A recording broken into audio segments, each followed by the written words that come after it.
As we move into Plan B of the COVID restrictions, my big question today is very simple. Will you obey the rules this time round? As part of Plan B to protect care home residents from COVID, each resident can only have 3 named visitors. With many care homes facing staff shortages as it is, will they be able to cope with more measures to follow? One thing that gets me feeling festive is the Christmas panto season, and I'll be talking to one of my dear friends about what makes a good show. And what's a Saturday afternoon without a little bit of sport? We'll have the latest on the Ashes first test and look ahead to all of the matches in the Premier League. And I think there's a bit of motor racing going on as well.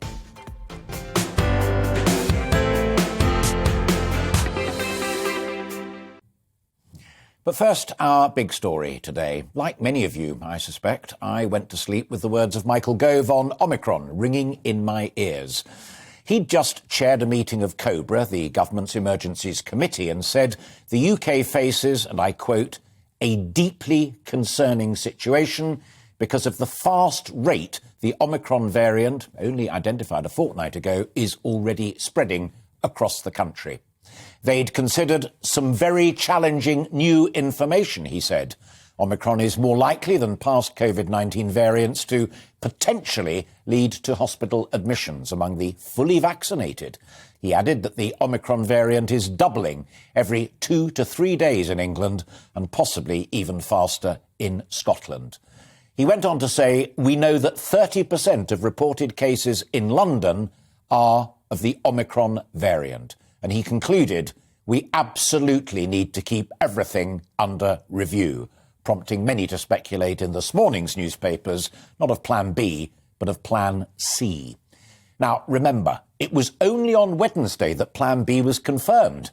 For some time, ministers have said, perhaps more in hope than expectation, that it wouldn't be needed. Then along came Omicron. And here it is. Face masks have already become compulsory again in most public indoor venues other than hospitality. From Monday, as I said, people should work from home if they can. And from Wednesday, an NHS COVID pass becomes mandatory in specific settings using a negative test or full vaccination via the NHS COVID pass. Ministers stress vaccines and testing remain our best lines of defence. Meanwhile, and again I quote the government, urgent work has been ongoing to understand the impact of the new variant with regards to vaccines, treatments and transmissibility. Now, that last paragraph, in my view, is vital. Despite Michael Gove's claim of caution, there is much that we still simply don't know. There's a lot of could, might and possibly in what the officials are telling us. So Plan B, in truth, is a better safe than sorry move. Opposition, however, is huge. Those in hospitality and travel are gravely concerned that they might not even survive this second hit. Teachers are concerned about further disruptions in schooling in the run-up to the holidays and on the return in January. And significantly, many Tory MPs don't like it because they feel it's an overreaction based on limited facts and, what's worse, they see it, as I know many of you do, as a further infringement of our civil liberties. The cry from some commentators and many of the public is simply, no, we won't obey. When the plan was confirmed at a press conference on Wednesday, most of the follow-up questions from journalists were about parties or gatherings, said to have happened in Downing Street a year ago, with the one rule for us and another rule for them mantra to the fore.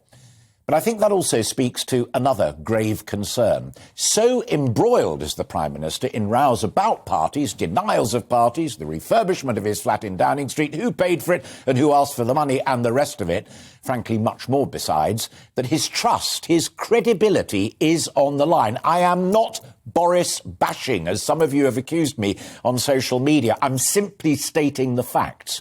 And if you don't trust him or his government, then why would you do what he tells you to do? That's the real problem. I would, if I was persuaded that the threat was clear and present and not just some Machiavellian ploy to distract me and others from what really matters.